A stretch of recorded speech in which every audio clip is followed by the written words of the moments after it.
Stacey J. And I'm Chuck Duran. Welcome to an absolutely phenomenal VO Buzz Week. And she's not kidding about the phenomenal part. We have voiceover royalty with us today in the studio, June Foray. And man, are we excited. We are. Yes. Let's take a look at some of June's most memorable characters. Check it out.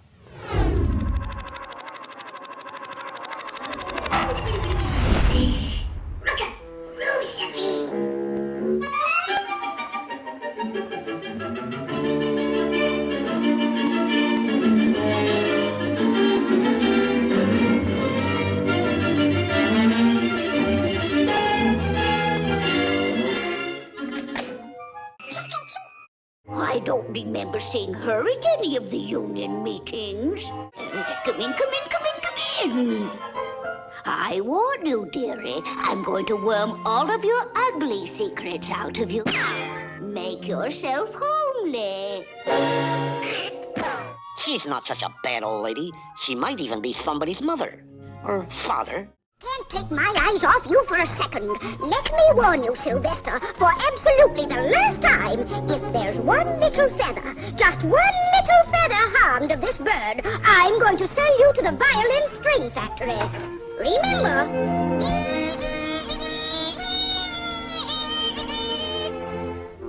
So, you're great, big, wonderful moose. That's me, all right.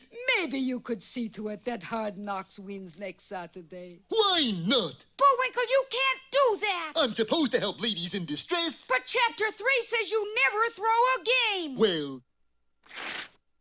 you read your chapter, I'll read mine. What was that you called me, Missy? A great, big, wonderful schnook. I love you. You love your mamas, and they love you sleepy time pajamas. Just pull the ring. You never know what she'll say next. Tell me a story. The only story now left to tell is a chatty cat that's made by Mattel. Hello? My name is Talkie Tina, and I'm going to kill you. You'll be sorry.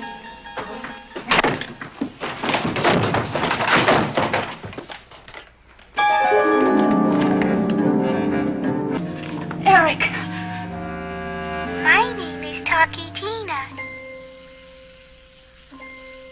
And you'd better be nice to me. Santa Claus, why? Why are you taking our Christmas tree? Why? That's odd. Flicker Rock is missing. But wait a minute, there it is, with a tremendous dent in its side. It was flicked, and I'll bet the flicker who flicked Flicker Rock was you, Snidely Whiplash.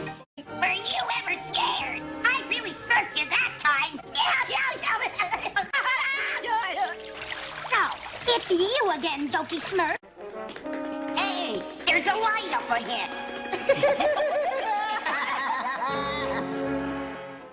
It's a surprise.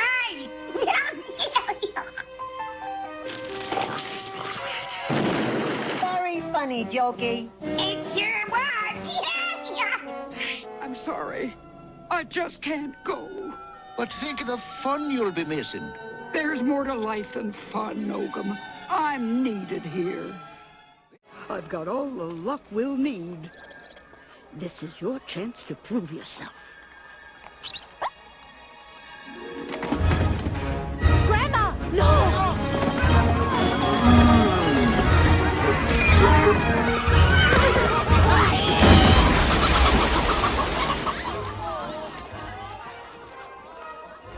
Yep, this cricket's a lucky one. Hubba.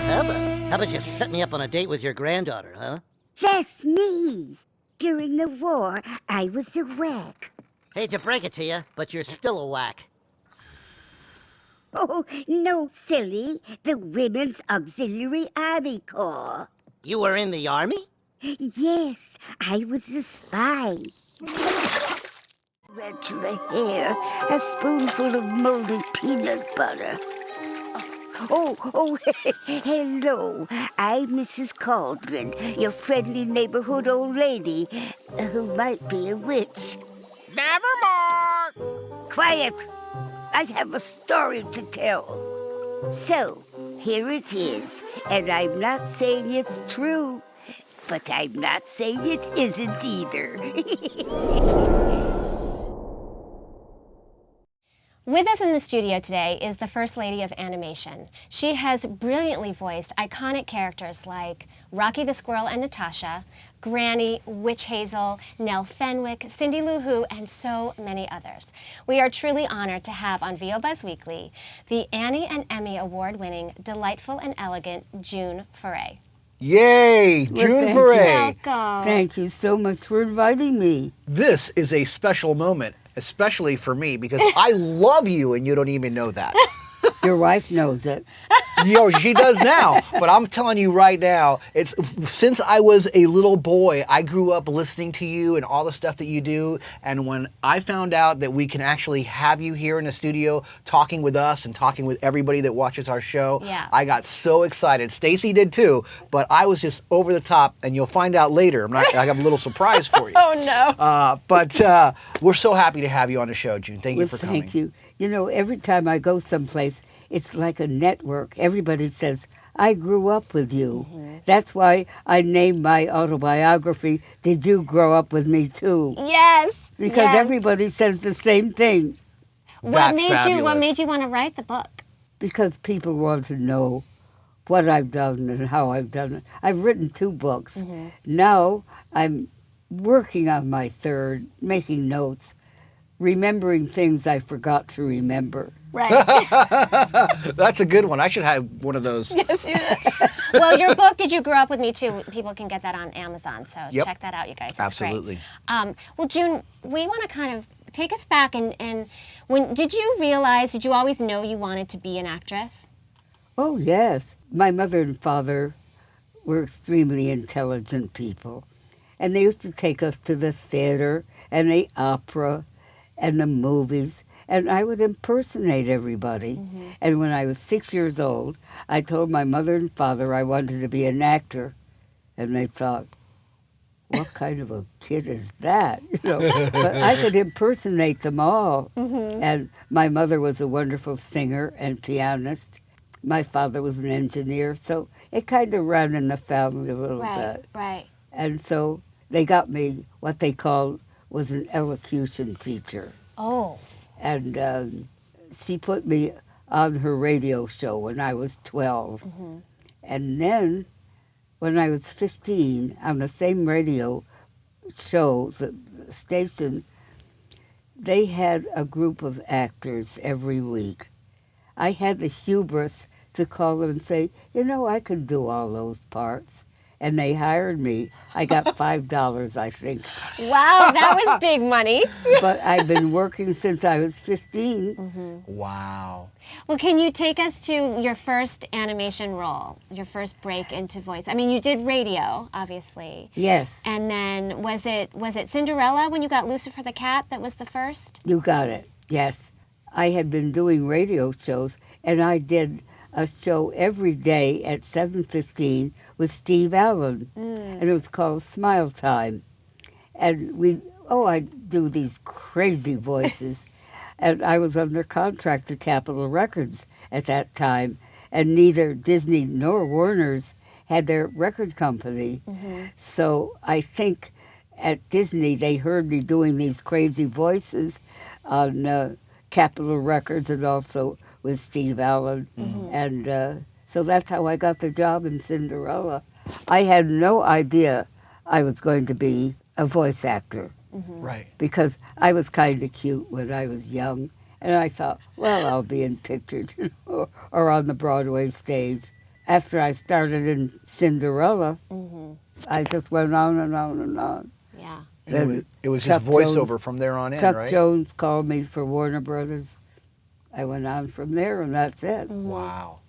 Now, wait, weren't you in Peter Pan? Weren't you a mermaid? But you didn't do any voices. What did you do in the movie if we didn't hear you? No, I did the old Indian squaw. Okay. In Peter Pan. Okay. And I don't know why they didn't hire me for one of the mermaids, because they rotoscoped me. They rotoscoped you? That's what it was, okay. And so one of the mermaids looks like me. Right. Yeah, because, the animators copy over it. Right. And boy, they had in their studio, they built a big thing supposed to be like a little island where the mermaids are. They were all big planks of wood. I got home after crawling up and down. I had bruises all over my body. Who says it's not hard work being a voice actor? That's so funny. Oh my Well, do you have? I'm sorry. I love it. Jumping anytime, Chuck. No, you're good. But what are some of, for you, your favorite characters that you've played? There's so many great ones. Everybody asks me that. Stacey, I love them all. I love Granny. I was too young to play Granny, but I played her. Now that I'm old enough to be a Granny, I'm still doing Granny. Yes, you and, are. I love Witch Hazel, and everybody loved that. Rocky the Flying Squirrel. I love all the characters. Rocky the Flying Squirrel was definitely my favorite character in the entire world. Well, and I'm admiring your necklace. June has a Rocky the Squirrel necklace. How long have you had that? A long time? My niece who sculpted E.T., she's a wonderful sculptor and painter. She works all the time in studios and everything. She said, what do I get my aunt for Christmas? So she made me Rocky the Flying Squirrel. You don't know what this says. What is that? It says, damn, I'm good. Oh, it does. It says, damn, I'm good. Well, that's fabulous. It's important to state the obvious sometimes, because yes, damn, you are good, Joan. Yeah. You are good. So, but speaking of Rocky, that was my favorite cartoon when I was growing up, and I can't do the voice of Rocky, but I can. But I can do Bullwinkle. A little bit. So I thought that if I did a little Bullwinkle, could you do a little Rocky with me? Of course. Yeah? Okay, here we go. So Chuck will be playing the role that Bill Scott brilliantly did. Chuck will be standing in for Bill Scott as Bullwinkle. And I don't know much of Bullwinkle, but here's what I can say. Ready? Hey, Rocky, watch me pull a rabbit out of my hat. Hokey smoke, that never works. What are you talking about, Rocky? I know more than you do, Bullwinkle. Huh? How is that? That was awesome. Put it there.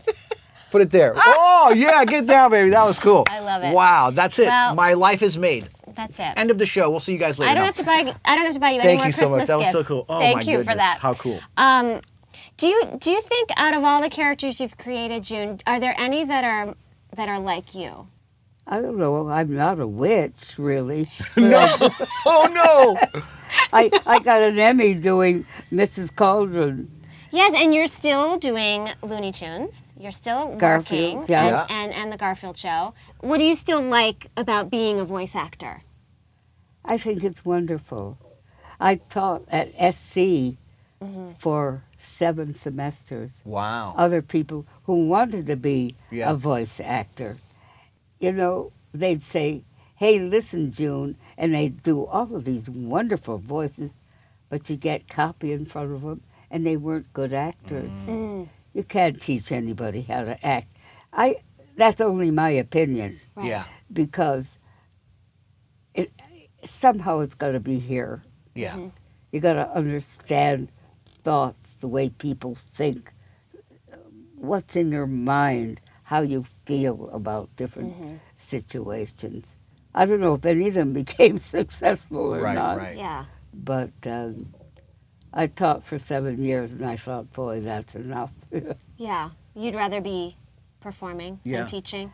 Well, I do like to help students, though. I've helped students at CalArts, SC, UCLA. As a matter of fact, UCLA gave me a wonderful award because I help the students. I narrate their films. One girl, I narrated her film. She was at CalArts, and she won a Student Academy Awards. She went to France. She went every place, won awards, and now she's an executive at Cartoon Network. So I'm kind of proud of that. Yeah. That is something to be proud of, yeah. So speaking of awards, you were part of ASIFA Hollywood, and you were part of that pioneering group that started the Annie Awards. So first of all, thank you for that. And what Absolutely. Can you take us to how that all came about? Well, they had the ASIFA all over Europe, and they had a little group here, about 5 or 6 people. And so I thought, we've got to have a good organization. So I created ASIFA Hollywood. I got an attorney and got a tax-free situation now for ASIFA. And then I thought, you know, we have the Grammys, the Tonys, the Oscars. Why not one for animation? Well, I was on the board of governors of the Motion Picture Academy for 26 years. Whoa. And I started over 20 years ago. It took me over 20 years. Wow. I was chairman of the Short Films and Feature Animation. And so I said, you've got to have an award for a feature animated film. Nah, Disney will get them all. It took me over 20 years. Disney will get them all. It took over 20 years. Wow. And Shrek finally got the first one. I had never met Jeffrey Katzenberg. He called me to thank me because he knew that I was instrumental. Yeah. Wow. Well, and you've won multiple Annie Awards, and you've also won an Emmy. You won an Emmy last year. Oh, yeah. What was that like for you? You know, after all I've done for so many years, I never got a nomination at Warner's or Disney, Walter Lantz, and I did fabulous characters for them. Of course you did. That's right. But nobody ever appointed me. And finally, Mark Evanier, who helped me write Did You Grow Up With Me Too? And he directs the Garfield show. And so he submitted my name to the Television Academy, and they said, of course she's nominated. Well, there are other people who are nominated, and I didn't think I'd win. All of a sudden, I won. And people on the internet, I don't know how to use mine yet, but anyway, they would say, how many Emmys do you have? Or, why haven't you had one before? Or, it's about time, you know? Yeah. And so it was quite an honor. But I have so many awards, I don't have enough room on my walls or my cocktail tables. We need to get more wall space. Well, that's all the time we have today. That concludes part 1 with June Foray. Be back next week for part 2. Yes, and find us on Facebook, Twitter, and Pinterest, you guys. You take care until next week, and just remember, you always have time for a little buzz.